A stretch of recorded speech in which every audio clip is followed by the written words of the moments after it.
বিদায় নিতে যাচ্ছে ২০২৫ সাল। পাওয়া আর হারানোর হিসাব মেলাতে মেলাতে বছরটি ঢালিউড ও ছোট পর্দার তারকাদের জন্য ছিল বেশ ঘটনাবহুল। তবে সব আলোচনাকে ছাপিয়ে এবছর শোবিজ অঙ্গনে আলোচনার কেন্দ্রবিন্দুতে ছিল তারকাদের বিয়ে। দীর্ঘদিনের প্রেমকে পরিণয় দেওয়া কিংবা নতুন করে জীবন শুরু করা, সব মিলিয়ে ২০২৫ সাল ছিল তারকাদের সাত পাকে বাধা পড়ার বছর। বছর শেষে দেখে নেওয়া যাক আলোচিত সেই বিয়ের গল্পগুলো। বছরের শুরুতেই বিনোদন অঙ্গনে বড় এক চমক দেন জনপ্রিয় সঙ্গীতশিল্পী ও অভিনেতা তাহসান খান। ৪ জানুয়ারি মেকআপ আর্টিস্ট রোজা আহমেদের সঙ্গে ঘরোয়া আয়োজনে বিয়ের পিঁড়িতে বসেন তিনি। এটি ছিল তাহসানের দ্বিতীয় বিয়ে। বিষয়টি প্রকাশ্যে আসার পর সামাজিক যোগাযোগ মাধ্যমে শুরু হয় তুমুল আলোচনা। ভক্তদের একাংশ অবাক হলেও প্রিয় তারকার নতুন জীবনের জন্য শুভকামনায় ভরিয়ে দেন সবাই। বছরের সবচেয়ে প্রতীক্ষিত খবরটি আসে ১৪ ফেব্রুয়ারি বিশ্ব ভালোবাসা দিবসে।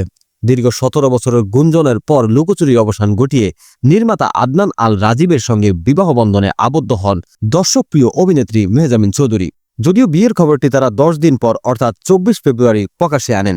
দুই পরিবারের সম্মতিতে হওয়া এই বিয়ে নিয়ে বছর জুড়েই ভক্তদের মাঝে ছিল প্রবল কৌতূহল। বিচ্ছেদের প্রায় ৫ বছর পর আবারও নতুন জীবন শুরু করেছেন অভিনেত্রী শবনম পারিয়া। সেপ্টেম্বর মাসে পারিবারিকভাবে তানজিম তৈয়বকে বিয়ে করেন তিনি। রাজশাহীর বাসিন্দা তানজিম পেশায় একজন বেসরকারি ব্যাংকের কর্মকর্তা। জীবন নিয়ে আগের তিক্ততা ভুলে নতুন করে বাঁচার এই সিদ্ধান্তকে সাধুবাদ জানিয়েছেন পারিয়ার ভক্ত ও শুভাকাঙ্ক্ষীরা।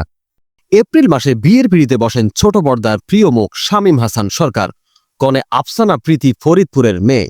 শামীম সবসময় ব্যক্তি জীবন নিয়ে মজা করতেন বলে ভক্তরা প্রথমে খবরটি বিশ্বাস করতে পারেননি। তবে সব সংশয় দূর করে অভিনেতার ঘরোয়া এই বিয়ের আয়োজনটি বছর জুড়ে বেশ চর্চায় ছিল।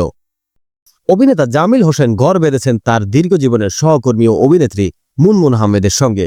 ৬ এপ্রিল তাদের বিয়ের আনুষ্ঠানিকতা সম্পূর্ণ হয়। একসঙ্গে নাটক করতে গিয়ে দুজনের পরিচয় ও প্রেম, সে সুসম্পর্ক এবছর পূর্ণতা পেল বিয়ের মাধ্যমে।